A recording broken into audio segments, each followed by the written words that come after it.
Welcome to my kitchen. Guys, today is the day of the big game. And you know what that means?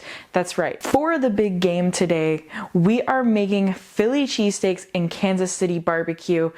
I'm so excited to be able to make both of these and kind of see, how these different meals and part of these different cities are made. Had to cheat a little bit in the sense of we had to get the roast already in the crock pot to make that pulled pork.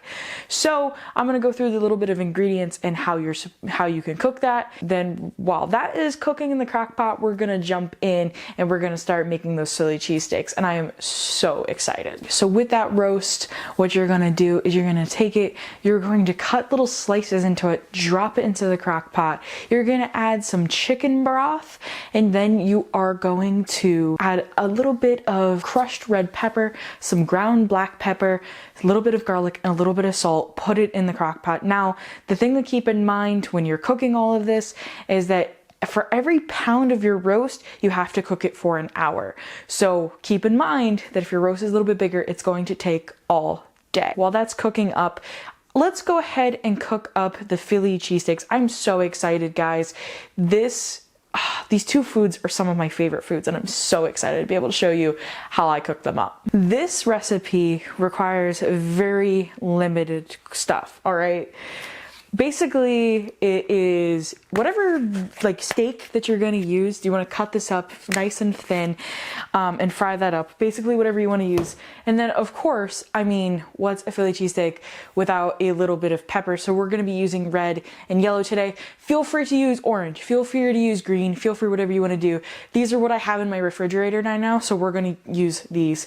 The last two ingredients is your provolone cheese and an onion.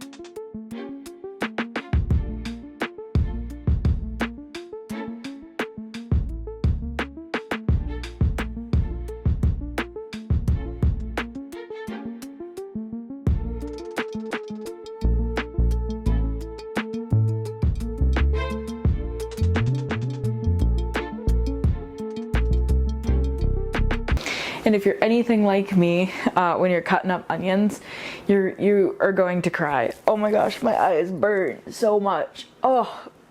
So once you're done crying over your onions, that's when you want to start preheating up your pan.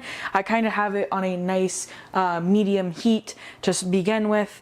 And we are going to add our chunk of butter here as I then cut up my steak. Now remember, with the steak, you want to make it in thin slices. Once your pan is starting to heat, you want to go ahead and add your vegetables. Okay, so now once you got your peppers all nice and tenderized, because of course you don't want them to start browning, put your pan back on your heat, turn it back onto the same thing.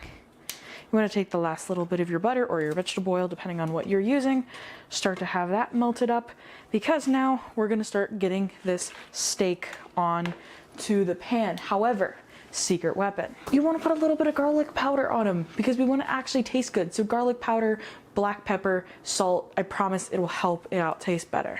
So remember earlier when I said that provolone cheese was going to be our secret weapon of this?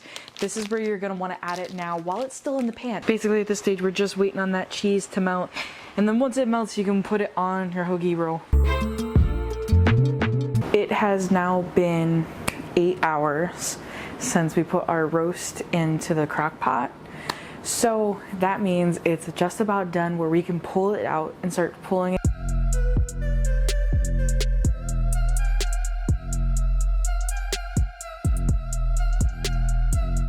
So there you go. Got a little bit of Kansas City barbecue on a nice sesame seed bun. So if you're looking for more of a chief style dish, or maybe you're just a Swiftie, Kansas City barbecue for the big game. Honestly, both of these dishes that we've made today are both super simple, super easy, and I hope you guys enjoyed. Oh my god, this is so good.